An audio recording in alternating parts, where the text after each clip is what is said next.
Est-ce que tu peux encore saluer celui qui est à tes côtés, lui dire un mot de bénédiction? Dieu est fidèle, Dieu est amour.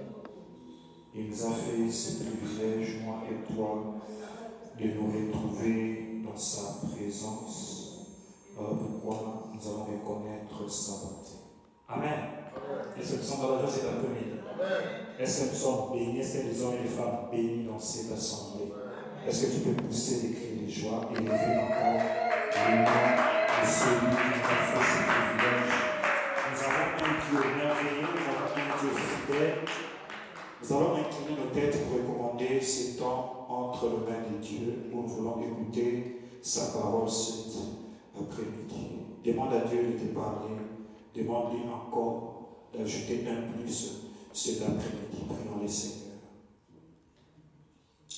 Éternel de gloire, merci, merci pour le privilège que tu nous donnes de nous retrouver dans ta présence. Quelle joie, quelle paix, quelle grâce. Nous sommes reconnaissants, Seigneur, pour ces privilèges merveilleux. Nous sommes reconnaissants parce que tu nous as encore emmenés en ces lieux pour écouter ta parole. Voilà pourquoi nous abandonnons en toute main. Seigneur, je me mets maintenant par lequel tu vas passer cet après-midi au nom de Jésus. Amen. Amen. Que Dieu vous bénisse abondamment. Encore une fois de plus, bonne année à toute l'église Garden of the Firstborn Marchaton. Amen. C'est une grâce. Si moi et toi nous sommes en ces lieux, c'est une faveur. Voilà pourquoi cette nouvelle année, nous devons ajouter de nouvelles choses. Je parle à quelqu'un. Cette nouvelle année, nous devons changer dans notre manière de servir Dieu. Il y a beaucoup de gens qui n'ont pas eu ce privilège, laisse-moi te dire, ils sont restés en 2023. C'est devenu une histoire. Mais si toi tu es là cet après-midi, revois ta manière de servir Dieu. Ajoute encore plus. Nous avons passé le Golan vraiment. Bakissa le Soussou et Bélé. Amen, amen, amen. Vous êtes un peuple béni, chéri de Dieu. Un peuple aimé par Dieu. Si Dieu ne vous avait pas aimé, ne vous ne serez pas ce que vous êtes aujourd'hui. Regarde un peu combien des accidents, combien de fois tu es allé à l'hôpital, combien de fois tu as loupé la mort. C'est une grâce. C'est une grâce. Est-ce que tu sais qu'il y a des gens qui sont morts dans la maladie pour y obéir à qui? Tu sais qu'il y a des gens qui ne sont pas bénis. Il y a des gens qui ont un accident, qui ont des salaires qui ont accueilli. C'est une grâce. C'est une grâce. L'Éternel veut que nous puissions le servir. Il veut que nous puissions nous lever. Et ça, pour là, il y a 5 ans. Amen. Est-ce que tu es prêt à commencer sous une autre dimension cette année? Amen. Je parle un homme de foi, je parle une femme de foi. Le thème que le pasteur Sylvain nous a donné cette année, le thème principal de toute la communauté, c'est la conquête. Amen. La conquête. La conquête, c'est quoi? Conquérir, c'est aller prendre possession.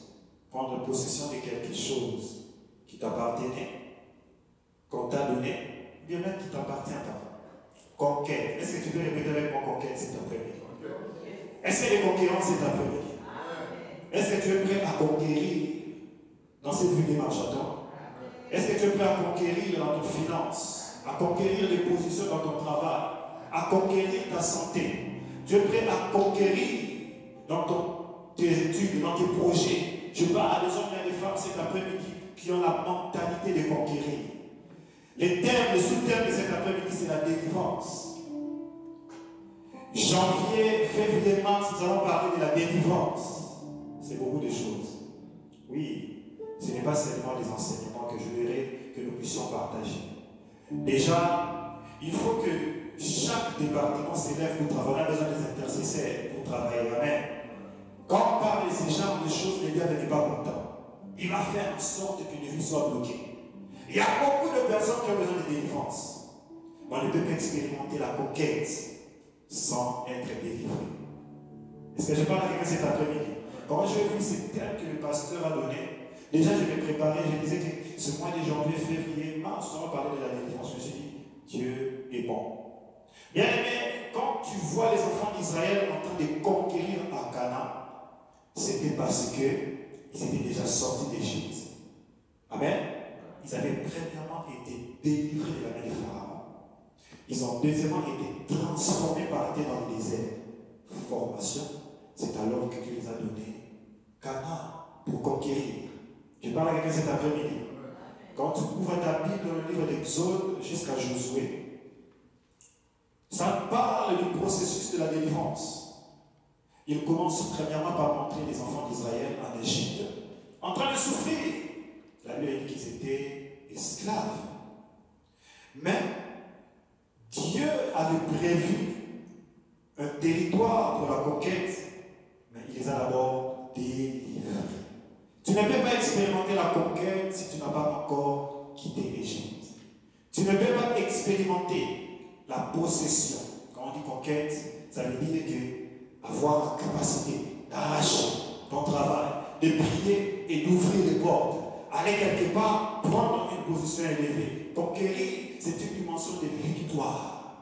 Parce que les enfants d'Israël à Canaan, ils devaient maintenir le territoire et continuer à étendre les territoires. Conquérir, c'est la dimension d'épanouissement. Je parle à quelqu'un.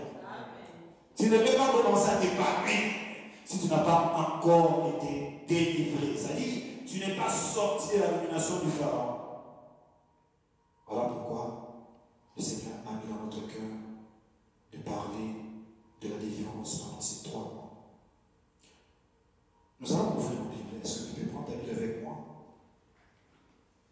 J'ai quelques passages que je voudrais donner.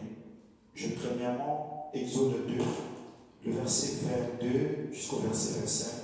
Cet après-midi, on ne va pas s'élever. Il y a toute une ligne des passages que je voudrais donner. Bien aimé, la délivrance, c'est un processus qui résulte à un état. Amen. La délivrance, ce n'est pas seulement du coup un état où on est délivré. L'essai de la délivrance, c'est la capacité de conquérir. C'est la capacité d'être en paix, dans le repos et dans l'épanouissement. Mais nous voyons que la parole de Dieu montre premièrement, au travers d'Israël, des étapes. Exode 2, le chapitre 23, la Bible dit: longtemps après, le roi d'Égypte mourut, et les enfants d'Israël gémissaient encore sous la servitude et poussaient des cris. Ces cris leur arrachaient la servitude.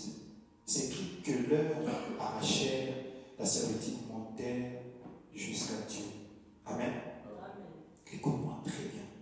La Bible dit: Dieu entendit leur gémissement et se souvint de son alliance avec Abraham, Isaac, Jacob.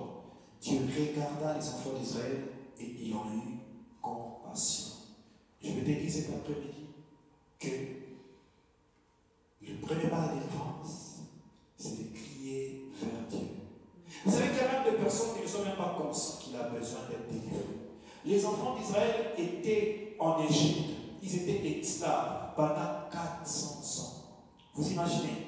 Mais comment, pendant 400 ans, ils étaient à l'aise dans la servitude. Et la souffrance, quand on s'y habitue, ça continue à se prolonger.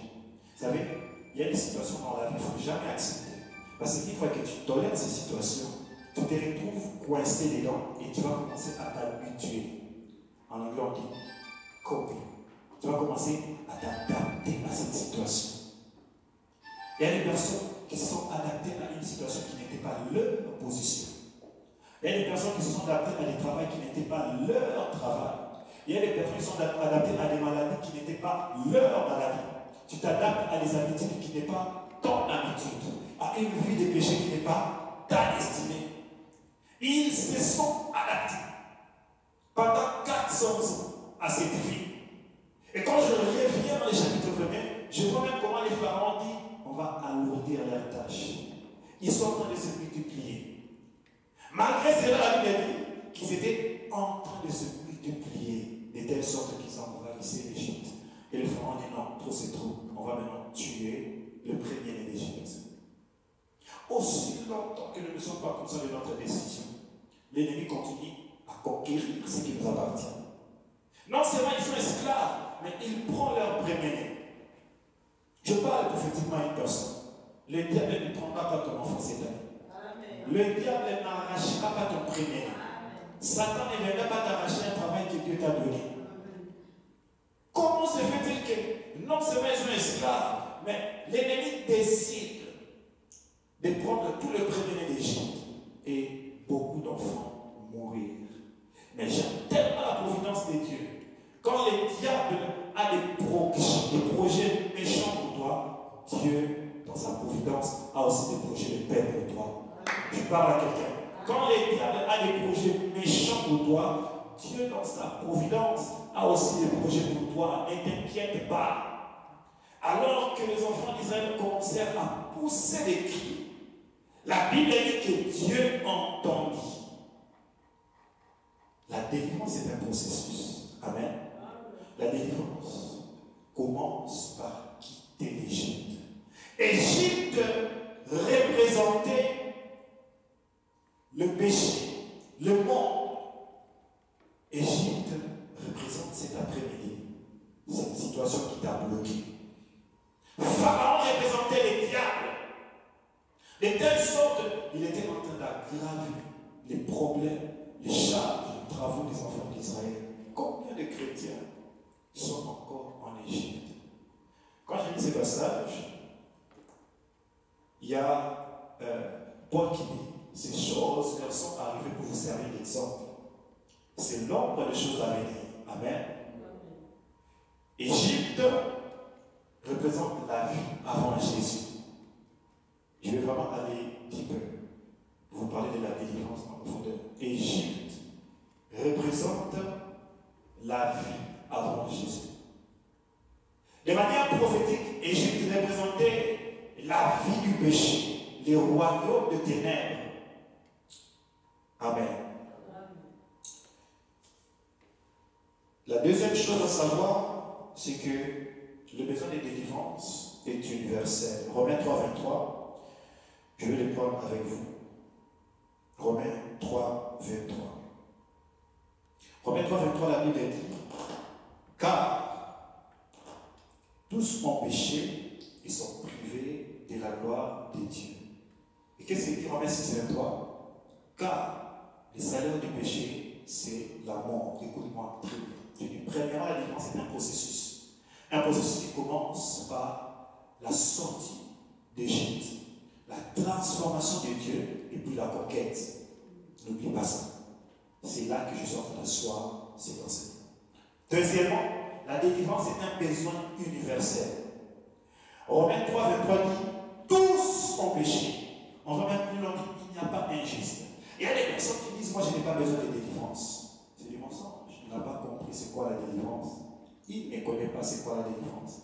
Ce n'est pas avoir beaucoup d'argent qui fait de toi un homme sauvé. On dit tous ont péché et sont privés de quoi? La gloire de Dieu, c'est la présence de Dieu. La Bible dit que les jours où l'homme a péché, séparation avec Dieu. Et Dieu lui avait dit, les jours où tu mangeras de ces fruits, tu mourras. Quand on dit tous en péché sont privés de la gloire de Dieu, ça veut dire qu'ils sont privés de la présence de Dieu. Ils sont privés de tout ce que Dieu a prévu. Écoute-moi cet après-midi. Toute personne qui n'a pas Jésus a besoin de la délivrance. Oui. Toute personne qui n'a jamais reçu Jésus dans sa vie a besoin de la délivrance. Romains 6, 23 dit, car le salaire du péché, c'est la mort. Voici, physiquement, nous mourons dans notre corps. Mais notre esprit continue à vivre. Est-ce que tu sais que tu es un esprit, tu vis dans un corps et tu as une âme? Mais qu'est-ce qui arrive quand tu meurs? Ce qui arrive, c'est que ton corps meurt, mais ton esprit. Est-ce que ton esprit est mort? Est-ce que ton esprit est mort? Amen. C'est que nous ne connaissons pas la mort. La mort, c'est se séparer avec Dieu. Oui, ton esprit est mort parce qu'il n'est plus avec Dieu. Il n'est plus en contact avec Dieu. Je vais t'expliquer encore ce que je dis. Si tu prends le poisson dans l'eau, tu le mets hors de l'eau, qu'est-ce qui va arriver? Pourquoi? Il est créé pour vivre dans l'eau. Quand l'homme a péché, il a décidé de sortir de la présence de Dieu. Or, l'eau représente là où l'homme devait vivre. Il n'est plus vivant devant Dieu. La même manière, l'eau est pour le poisson l'atmosphère de la vie. La même manière, la présence de Dieu est pour nous l'atmosphère de la vie. Il y a des gens qui ne savent même pas qu'il a besoin de Dieu. Vous voyez toutes ces personnes, blancs, géants, bien habillés, même s'ils ont de grandes voitures, de grandes maisons, s'ils n'ont pas Jésus dans leur vie, ils sont morts. Ils ont besoin de la délivrance. La troisième chose que je veux que tu puisses savoir, c'est que nous avons besoin de la délivrance dans 3 dimensions. Écoute-moi très bien ce que je dis. La délivrance est totale et parfaite si c'est fait sur 3 dimensions. La délivrance de l'esprit, la délivrance du corps et la délivrance de l'âme. Ce que je dis, c'est très profond. Le livre d'Éphésiens 6, 12, que c'est la Bible dit. La Bible dit dans le livre d'Éphésiens 6, 12, nous n'avons pas à lutter contre la chair et le sang. Mais notre lutte, c'est contre quoi? Les contre-dominations, contre les autorités, le prince de ces mondes des ténèbres, les esprits méchants dans les lieux célestes. Acclame la parole de Dieu. On parle d'un royaume, un royaume établi. La même manière qu'on vous montre Égypte, la même manière Dieu vous montre que les combats que nous avons, notre lutte, c'est contre un royaume. Quand on parle de domination, une domination, ce n'est pas un nom. Une domination a sous sa direction des soldats. Voilà pourquoi dans la Bible, quand Jésus piétine la ville de Gadara, la Bible dit qu'un fou qui était rempli, pas du Saint-Esprit, des démons. Et un démon de haut niveau, on l'appelle légion. Parce que légion, il a beaucoup d'esprit avec lui. Nous n'avons pas lutté contre la chair et le sang. Maintenant, qu'est-ce que les esprits, les dominations veulent? Dans quelle dimension ils contrôlent la vie des hommes? Les esprits mauvais. La même manière, ils avaient possédé les fruits des Gadara. J'aime quand je lis, ils disent, ne nous chasse pas loin de cette ville, envoie dans le pourceau. Bien aimé, les esprits mauvais aiment posséder des corps. Tu le sais? Est-ce que tu le sais? Ils aiment posséder des corps. Voilà pourquoi, la plupart des fois, Jésus a délivré certaines personnes. Parce que les esprits mauvais aiment posséder des corps. Est-ce que ça passe? La Bible dit, votre corps est le temple du Saint-Esprit. Si le Saint-Esprit n'habite pas dans ton temple, c'est qu'il y a un autre esprit qui peut y habiter. Le corps de l'homme, c'est un temple. Et les esprits mauvais aiment posséder des corps. Ils ne possèdent pas seulement le corps des hommes, même des animaux. Oui. Ils ont demandé à Jésus, laisse-nous entrer dans les pourceaux. Mais il y a des personnes qui ont besoin de délivrance dans ces pays. Il il a un chien, mais ce chien-là est son mari. Un esprit démoniaque dans ce chien. J'ai vu comment même les sorciers, le puissant des ténèbres pouvaient entrer dans des animaux pour faire du mal à une personne.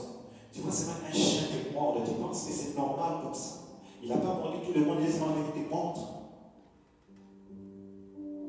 Nous n'avons pas lutté contre la chair et les sangs. Leur objectif, c'est de contrôler.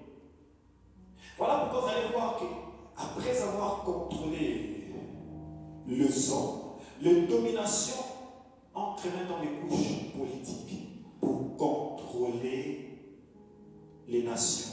Je parle à quelqu'un cet après-midi de la délivrance. Si tu ne comprends pas cette dimension de combat, tu ne peux pas vaincre. Voilà pourquoi Jésus, et plutôt la parole de Dieu montre que les enfants d'Israël étaient esclaves en Égypte. Bien aimé, être esclave, c'est aussi être incapable d'utiliser son temps pour servir Dieu. Aussi longtemps qu'ils étaient en Égypte, ils étaient incapables de servir Dieu. Il y a des personnes qui sont esclaves spirituellement. Les diables ne donnent pas le temps de servir Dieu. Voilà pourquoi je parle prophétiquement à ce peuple qui est ici. Quand vous voyez dans une nation, on commence à voter des lois. Ces lois sont contraires à la parole de Dieu. On vous dit qu'un homme et un homme peuvent se marier. Une femme et une femme peuvent se marier. Un enfant qui est né comme ça, il n'est pas un garçon jusqu'à ce qu'il choisisse lui-même. C'est diabolique. La Bible dit que ce livre de la loi ne s'éloigne point de ta bouche. Donc, si la Bible c'est une loi, oui, c'est une loi pour le royaume de Dieu. Donc, le royaume des ténèbres a aussi des lois. Et ces lois, ils sont en train de les voter en public. Et quand vous vivez dans ce genre de pays, vous devez prier pour la délivrance de votre pays. Je crois qu'il y avait beaucoup d'enfants d'Israël qui priaient, mais étaient incapables de vivre la délivrance ensemble des nations. Le diable ne combat pas seulement des hommes, il combat aussi des familles. Il combat aussi des nations. Si votre combat est d'abord le combat de votre famille, bien aimé, tu dois t'élever au niveau de ta famille. Je parle à quelqu'un. La Bible me montre un homme, Daniel. Daniel avait atteint une dimension où il priait pour toute une nation, la délivrance de toute une nation. Et par rapport à sa prière, j'ai compris une chose. La prière de Daniel a poussé une domination à venir interférer dans le monde spirituel. Est-ce que tu comprends ce que j'ai dit? Nous n'avons pas à lutter contre la chair et les sangs. On parle de domination. Voilà pourquoi il y a des personnes ici qui sont des généraux spirituels. Quand ils se lèvent et commencent à prier, c'est toute une vie qui peut être bloquée. Oui. Daniel est un homme comme toi. Il prie pour une vie. Il y a des personnes qui sont des Moïse de leur famille. Cette révélation te montre que tu dois être un Moïse. Quand tu te lèves, tu viens pour libérer ta famille. Oui, il y a des combats de famille. Aussi longtemps que ta famille n'est pas sortie d'Égypte, il n'y a point de délivrance. Il n'y aura pas d'épanouissement et de repos. Vous n'allez même pas entrer en conquête. On parle de la conquête cette année. Sors d'abord ta famille d'Égypte. Sors toi-même d'Égypte. Peuple congolais, sortons notre pays du royaume des ténèbres. J'aime la parole de Dieu. La deuxième chose sur laquelle nous avons besoin d'être délivrés, c'est la chair. Répète avec moi la chair. Paul dit dans Romains 7, 19, c'est que moi je vais faire, je n'arrive pas à le faire. Je fais les mal que je ne vais pas faire. Vous savez que nous avons plusieurs ennemis qui nous combattent. Ce n'est pas seulement les diables. Ta propre chair, c'est ton propre ennemi. La preuve en est que tu as voulu te réveiller avant pour venir à l'église avant. Tu ne t'es pas réveillé avant. Mais quand ça marche avec 14 heures, tu commences à t'apprêter. Paul dit, comme je vais faire le bien que je sais, je n'arrive pas à le faire. Parce qu'il y a une autre loi. La loi de la chair domine sur moi. Un chrétien qui n'est pas conscient de son ennemi. Ton premier ennemi, c'est toi-même. Ton premier ennemi, c'est toi-même. Voilà pourquoi ta chair va te pousser à faire des choses que tu n'aimes pas. Il y a des gens, quand ils font des choses que il n'aime pas, il rentre et il pleure. Mais laisse-moi te dire que Jésus est là pour te délivrer. C'est possible d'être délivré. C'est possible d'être libre des emprises sataniques. C'est possible de vivre dans la domination de la chair. Je te dis ces choses parce que je vis des gens qui vivaient dans l'adultère. La Bible parle d'une femme que Jésus avait délivrée de 7 démons. Cette femme vivait dans l'adultère, dans la publicité. Il a été restauré. Certaines personnes que nous condamnons ne vivent pas dans le mal parce qu'ils aiment. Vous savez ça? Ils peuvent venir à l'église chaque jour. Si tu ne comprends pas qu'il a besoin de délivrance, nous allons chasser ces personnes pour rien. Il y a des personnes qui sont vraiment aveuglées. La Bible dit marchez selon l'esprit et vous n'accomplirez pas les œuvres de la chair. Là, c'est la dimension de la délivrance de l'âme. Est-ce que ensemble? Je vais parler de la délivrance du corps. La délivrance du corps, c'est contre le combat, contre les puissances des ténèbres. Parce qu'un démon peut rendre quelqu'un malade. À côté d'un autre, la Bible dit qu'il y avait un enfant qui était sourd et muet parce qu'il était possédé des esprits démoniaques. Son corps était malade. Voilà pourquoi quand la délivrance entre dans une personne, il y a même des signes physiques. La guérison est là. La restauration est là. Voilà pourquoi Jésus dit, voici, je vous donne le pouvoir de marcher sur le serpent et les scorpions et sur toute l'armée de l'ennemi. Ces puissances combattent ton corps parce qu'ils peuvent te diriger là où tu ne veux pas aller. Mais ton âme est contrôlée par les œuvres de la chair. Tu dois vaincre la chair. Je vais aller parce qu'aujourd'hui j'ai introduit. Nous allons parler de toutes ces étapes de délivrance. Comment on peut vivre la délivrance de notre âme. Bien aimé, l'âme d'une personne, c'est la vie, vous savez. L'âme d'une personne, la Bible dit, Dieu forma de la poussière de la terre et quand il a soufflé de son esprit, l'homme devint une âme vivante. L'âme, c'est la vie. L'âme est liée au sang d'une personne, Lévitique. Je vais y entrer en profondeur un jour. Quand il gagnait les âmes, bien aimé, on dit gagner les âmes parce que c'est facile de gagner l'esprit d'un homme et parfois le corps d'un homme. Il faut corps soit ici. Parce que maman dit, parce que toi-même tu as eu le courage de te lever. Mais l'âme d'une personne, quand elle est perdue, c'est tout un travail. Dans l'âme, il y a la date d'expiration de ta vie. Parce que les jours où tu meurs, les jours où tu arrêtes de vivre, ton âme est partie. Tu te sépares de ton corps, mais ton esprit continue à vivre. Le vrai toi, c'est ton esprit. Le vrai toi, c'est ton esprit. Ne t'attache pas à ton âme. Les désirs de ton âme peuvent te tromper, peuvent te trahir. Les désirs de ton âme vont te pousser à la mort. Les désirs de ton âme vont te pousser aux ténèbres. L'âme d'une personne peut être emprisonnée. L'âme d'une personne peut être détruite. Nous parlons aujourd'hui de personnes, tu les parles, il est chrétien, mais tu sens que Anaï débat. Ah, mais c'est toi là. Tu sens qu'il dit des choses, dans son cœur il y a la méchanceté. C'est normal, parce que l'âme commence à collecter des informations dès les ventres de la mère. N'avez-vous jamais vu une personne qu'on a mourir dans les ventres? Baloki n'a rien. Alors qui ne même pas dans 7 jours, on l'a absorbé dans les ventres. La délivrance est très importante. Il y a des personnes, si ton combat avait commencé dans les ventres, tu connais comment tu es né. Tu commences à grandir, ce combat continue. Parce que le diable, quand il vient, il aime oppresser les gens pour créer une porte. Et très souvent, dans la plupart des délivrances que nous avons fait, la plupart des combats ont commencé dans l'enfance. Parce que c'est là que l'âme d'une personne est fragile. Vous allez voir que le diable avait commencé à combattre cet enfant. Et la violence des parents, la violence des enfants, de frères et sœurs, a endossé le cœur de l'enfant. Une âme ou un enfant qui a grandi dans cette famille, papa et maman n'étaient pas ensemble, a des blessures dans son âme.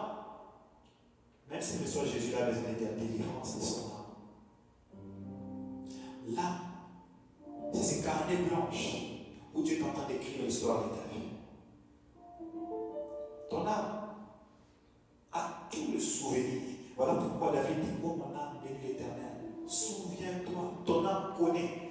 Vous savez, il y a aussi des circonstances que nous n'avons jamais désirées nous-mêmes. Par exemple, la mort d'un être cher, ça a brisé une partie de toi. Un accident, la perte d'un travail, une chute promotionnelle.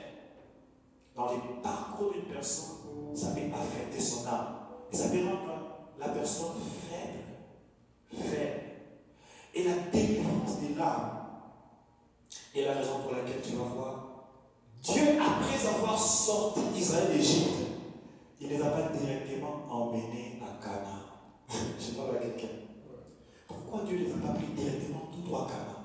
Parce que si vous lisez même la cartographie de l'Égypte en Israël, c'est tout un contour pour passer par la mer Rouge. Pourquoi? Il fallait travailler les âmes de ces personnes. Il y avait des hommes qui étaient sortis d'Égypte, mais l'Égypte n'était pas sortie d'eux.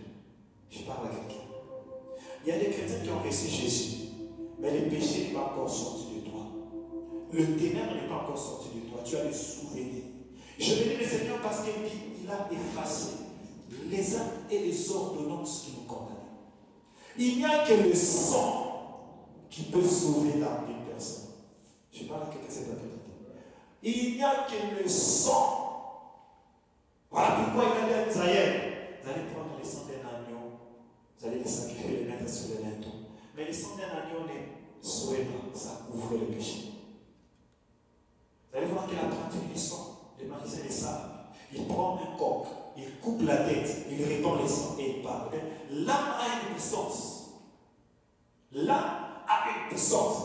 Ton âme est une puissance que Dieu t'a donnée pour dominer. L'âme, c'est la volonté de l'homme. Voilà pourquoi la parole de Dieu est efficace, comme une épée à double tranchant, capable de séparer âme et esprit. Oh, je vais en parler un jour. Parce qu'un homme qui ne consomme pas la parole de Dieu ne peut pas faire la différence entre l'âme et l'esprit. Une fois que ton âme est liée avec ton esprit, ton âme domine ton esprit. Tu marches selon la chair. Et cette délivrance, Israël avait besoin. Comment Israël avait besoin? Le chemin du désert, on va en parler un jour. Vous savez que Dieu commence d'abord, premièrement, à leur mettre devant des épreuves pour agrandir leur foi. Après la mer Rouge, la première épreuve, c'était la famine, les manques d'eau, bazin qui maille, bazin qui accoulit. Et par là, Dieu veut créer dans leur cœur la foi, la dépendance avec lui. La Bible dit qu'ils ont commencé à murmurer. Il y a des personnes qui ont même dit, pourquoi tu nous as fait quitter l'Égypte alors que là-bas on mangeait bien? Ici on commence à crever de soif et de faim. Parce que Dieu savait qu'il y a beaucoup de choses que ces personnes doivent apprendre pour aller en Canaan. Voilà pourquoi dans ta vie, si tu n'es pas passé par tout le processus de la délivrance, tu vas remarquer que tu es dans un parking spirituel. Au lieu de commencer à posséder dans Canaan, tu n'es pas en train de posséder. Tu n'es même pas en train de toucher la bénédiction. Il y a des prophéties qui viennent, mais tu n'es pas en train d'expérimenter. La Bible nous montre que quand le Seigneur les a montrés Canaan, il y avait 12 espions. 10 d'entre eux ont dit, nous sommes comme des sauterelles. Mentalité. L'âme est liée à l'intellect de la personne. Ton âme, c'est ton raisonnement, tes calculs. Ton âme, c'est tes émotions. Ton âme, c'est ta volonté. Voilà pourquoi le diable va te mettre des circonstances pour oppresser ton âme. Mais la Bible dit, la foi est une ferme assurance de choses qu'on espère et une démonstration de celles qu'on ne voit pas. Parce qu'en matière de délivrance, il faut avoir la foi. En matière de délivrance, il faut grandir dans la foi. Celui qui marche par la vue ne peut jamais conquérir. Oui, tu es sorti d'Égypte. Mais est-ce que tu es en train de conquérir? Ton âme n'a pas encore été délivrée. Tu as des souvenirs des choses. Tu as la peur qui est entrée en toi.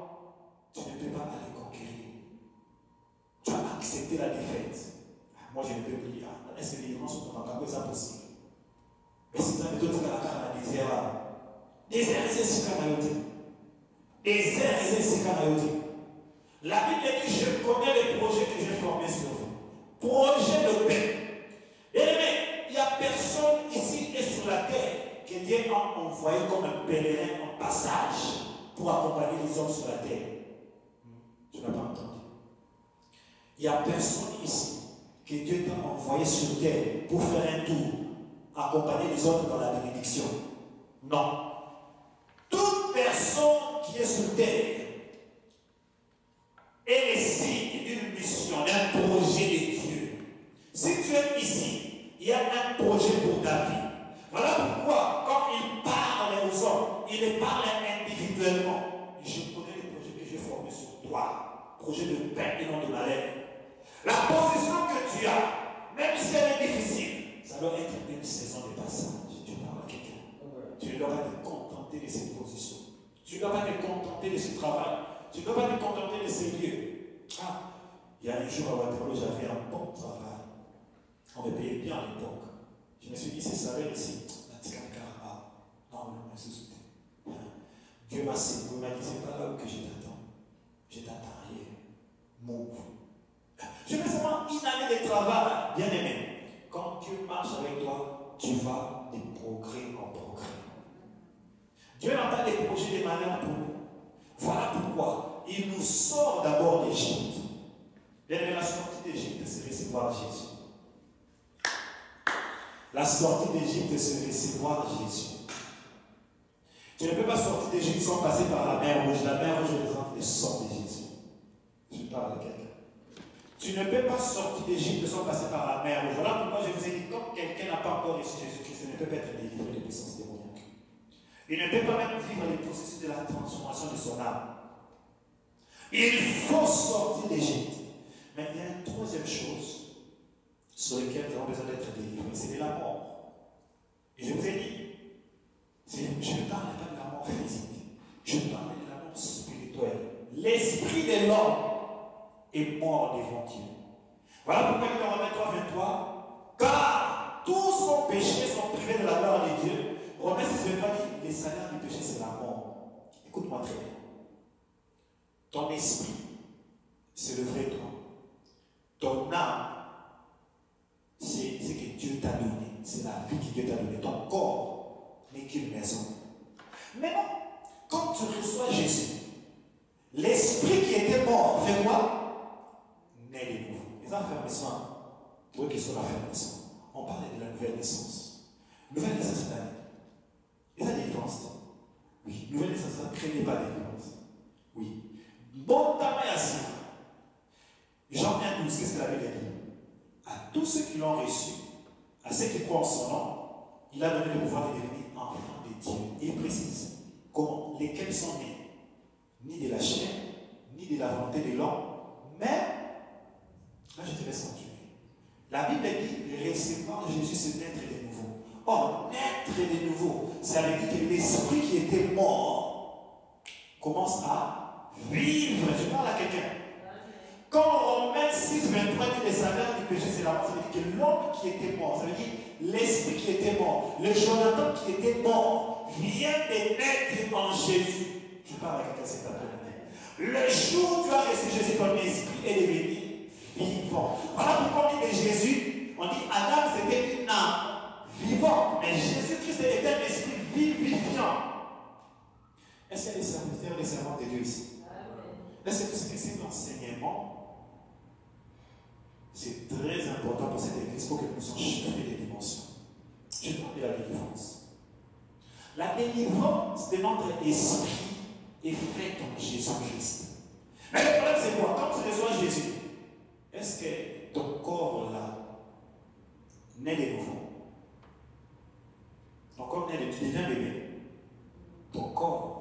Il y a des chrétiens qui ont reçu, qui sont morts physiquement. Je suis en train de t'expliquer quelque chose. Très calme. La nouvelle naissance, c'est le renouvellement, la régénération de notre esprit. Voilà pourquoi Jésus-Christ nous a donné la vie éternelle. Jean 3,16, car Dieu a tant aimé le monde qu'il a donné son Fils unique, afin que quiconque croit reçoive la vie éternelle. Le jour où tu nais de nouveau, tu deviens citoyen du royaume de Dieu. Voilà pourquoi dans Colossiens 1,13, il nous a transportés du royaume des ténèbres au royaume de la lumière. Bien aimé, pour devenir citoyen américain, qu'est-ce qu'il faut? Nos enfants, ils doivent être ici. Il a beaucoup de citoyens américains dans sa maison, parce qu'ils sont nés ici. Amen. Pour devenir enfant de Dieu, tu dois naître de nouveau. C'est ça la délivrance. Et le premier pas la délivrance. Tu quittes l'Égypte pour devenir enfant de Dieu. C'est ça même le processus de sortir d'Égypte. Passer par la mer Rouge, passer par les eaux du baptême. C'est le premier pas du processus de la délivrance. Voilà pourquoi je vous ai dit. Un païen qui vient ici, qui veut vivre sa délivrance, s'il n'a pas reçu Jésus, ne peut pas être délivré. Et Jésus délivrait les gens, parce que ces personnes les rencontraient, mais c'était lui Jésus qui délivrait. Il marchait. Quand quelqu'un lui rencontre, veux-tu me rendre pire? Sois pire, parce qu'il avait rencontré Jésus. La délivrance commence quand il rencontre Jésus. Il y a beaucoup de gens qui ont fait des prières, ils n'ont pas rencontré Jésus. Quand Jésus m'a dit qu'il a rencontré Jésus, personne qui a prié parce que c'est qui prié en bas Jésus. Et il se retrouve après 10 ans de vie spirituelle, il est sous le contrôle de puissance démoniaque. Comment expliquer un chrétien possédé par des démons? Cette prière n'était pas sincère. Bien aimé, il y a des gens qui ont besoin de délivrance, même quand il a fait ses prières. Parce qu'en réalité, on ne parle pas de prière, on parle de rencontrer Jésus. Si tu n'as jamais rencontré Jésus personnellement, tu ne peux pas être délivré. Recevoir Jésus, c'est rencontrer Jésus. Je ne suis pas venu ici pour secouer ta foi. Nous rencontrons Jésus par la foi. Tu rentres dans les affaires de sang. C'est par la foi. C'est par la grâce que nous sommes sauvés au moins de la foi. Amen. Nous acceptons Jésus par la foi. Voilà pourquoi il dit à Nicodème. Nicodème vient devant lui dit, Maître, je dois commencer à dire. Il dit, Maître, comment faire pour hériter le royaume des cieux? Il dit, si tu n'es pas doué des cieux, personne ne peut monter dans le royaume des cieux. Nicodème lui dit, comment moi qui est grand comme ça, je vais rentrer dans les ventres de ma mère? Ah! Et nous voyons Jésus qui lui dit, les vents soufflent où il veut. Tu ne connais pas le vent. Les choses spirituelles sont des choses spirituelles. L'esprit est né de nouveau. Tu n'as pas besoin de les comprendre. Ce sont des choses spirituelles. Mais nous voyons une chose, que la plupart des fois, la plupart des chrétiens, ils viennent à l'église, j'ai reçu Jésus, mais je n'arrive pas à vivre dans la sanctification. Je me retrouve en train de boire l'alcool, pas mal, à ancienne église, la Milan. C'est parce qu'en réalité, il y a maintenant le processus du désert, de la transformation qui doit se faire dans ta vie. Les sangs de Jésus doivent commencer à façonner ton âme. Il doit commencer à t'emmener dans les déserts. Tu dois manger la manne et la caille. Tu dois manger la manne et la caille dans les déserts pour commencer à grandir. Je parle à quelqu'un cet après-midi. La délivrance est un processus. Si tu as reçu Jésus, tu es sorti d'Égypte. Ne t'arrête pas là. Tu dois maintenant commencer à grandir. Tu dois maintenant commencer à vivre la transformation. Là, c'est la transformation de l'âme. Voilà pourquoi nous allons parler des blessures, des guérisons de l'âme.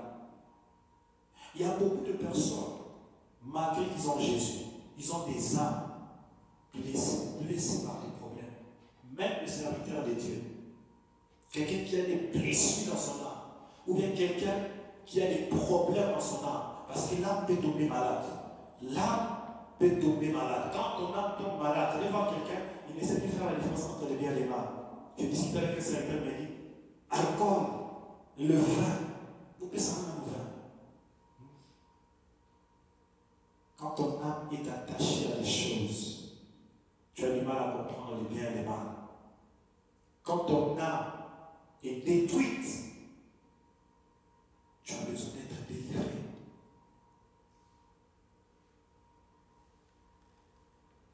Et ce soir, j'aimerais que nous puissions prier. Je vais donner cet enseignement le dimanche prochain. Le processus de la délivrance du corps, de l'âme et de l'esprit.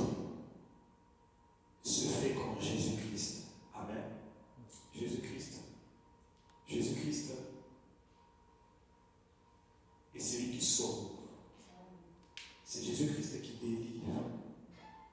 Et c'est l'œuvre du Saint-Esprit dans notre vie qui transforme notre âme afin que nous puissions être capables à notre tour de conquérir. Si tu es en Seigneur, tu sais que tu as reçu Jésus, mais il y a des combats dans ton âme. Je te présente une bonne nouvelle. La Bible dit l'homme ne vivra pas de pain seulement, mais de toutes paroles qui sortent de la bouche de l'Éternel. C'est cette parole-là qu'Israël a mangée dans le désert pour que leur âme soit transformée. Et c'est cette parole-là, c'est la parole de Dieu qui nourrit l'âme et l'esprit des personnes. C'est la parole de Dieu qui, en fait, quand tu consommes cette parole, tu deviens capable de ne plus marcher selon la chair, de marcher selon l'esprit. Nous allons incliner notre tête et prier, demander à Dieu une chose après-midi. Nous sommes un peuple comme Israël. Nous avons besoin de vivre la délivrance totale. Certaines personnes sont encore en Égypte, mais certaines personnes ne sont plus en Égypte, ils sont dans le désert. Certains aussi, ils ont quitté le désert, ils ont déjà conquis. Mais le problème, c'est que même dans la conquête, il faut continuer à garder sa délivrance. Et les gens ont été délivrés, mais il y a des oppressions, pourquoi? Parce que l'ennemi cherche à arracher encore. La Bible me dit qu'à chaque fois qu'Israël était en train de quitter Dieu, même en Canaan, les autres nations venaient pour les oppresser. Là, vous n'êtes pas esclave, mais vous vivez l'oppression. Tu es délivré, mais tu vis l'oppression. C'est une dimension que je vais expliquer plus tard. Après d'avoir expliqué tout ce processus de la délivrance, j'aimerais que comme ça va dans ton cœur, tu trouves la position sur laquelle tu as et que tu commences à déclarer et à réclamer la grâce de Dieu. Prions le Seigneur Jésus.